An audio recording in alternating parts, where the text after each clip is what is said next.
Hello সবাইকে, কেমন আছো তোমরা সবাই? আজকে আমি আর আমার হাজব্যান্ড বেরিয়ে পড়েছিলাম উলবেড়িয়া কালীবাড়ির উদ্দেশ্যে। অনেক দিন কোথাও ঘুরতে যাওয়া হয়নি, তো ভাবলাম বিকেলটা কোথাও ঘুরেই আসি। তো যেই ভাবা সেই কাজ। মায়ের মন্দিরের সামনে থেকে গঙ্গার অপূর্ব দৃশ্য উপভোগ করা যায়। যেমন মাকে সুন্দর দেখতে, সেই রকমই মন্দির আর সেই রকমই গঙ্গার অপূর্ব দৃশ্য, সব মিলিয়ে বিকেলটা খুবই মনোরম হয়ে যায়। তো মায়ের মন্দিরে ঢুকতে না ঢুকতেই দেখি সামনেই আছে দুর্গা দালান। দুর্গা দালানে তো অলরেডি মায়ের প্রতিমা তৈরির কাজ শুরু হয়ে গেছে, ঠিক আছে।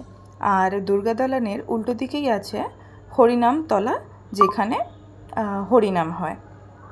তার সাথে সাথেই লাগোয়া আরও 2-3টে মন্দির আছে, সেগুলো তোমাদেরকে দেখাবো। উলবেড়িয়া কালীবাড়ির লং ভিডিও তোমরা যদি কেউ দেখতে চাও, তো সেই ভিডিও অলরেডি আমার চ্যানেলে পোস্ট আছে, তো আমি লিঙ্ক দিয়ে দেবো ডেসক্রিপশন বক্সে, তোমরা দেখে নিও। এই মায়ের পুজো দিয়ে নিয়ে মাকে দর্শন করে পাশাপাশি মন্দিরগুলোও আমরা দেখে নিলাম, ঠিক আছে। প্রথমেই ছিল মহাদেবের মন্দির, তারপরেই ছিল গৌরনিতাইয়ের মন্দির, তার সাথে সাথে জগন্নাথ, বলরাম, সুভদ্রাও ছিল। এই মন্দিরের পাশেই ছিল রাধা গোবিন্দের মন্দির। রাধা গোবিন্দের মূর্তিটা দেখো কত সুন্দর। আর এই রাধা গোবিন্দের মন্দিরের পাশেই হচ্ছে সাবিত্রী সত্যবানের মূর্তি ছিল। সাবিত্রী যে কিনা তার স্বামীর জীবন বাঁচিয়ে এনেছিল যমরাজের কাছ থেকে। তোমরা কি জানো সেটা?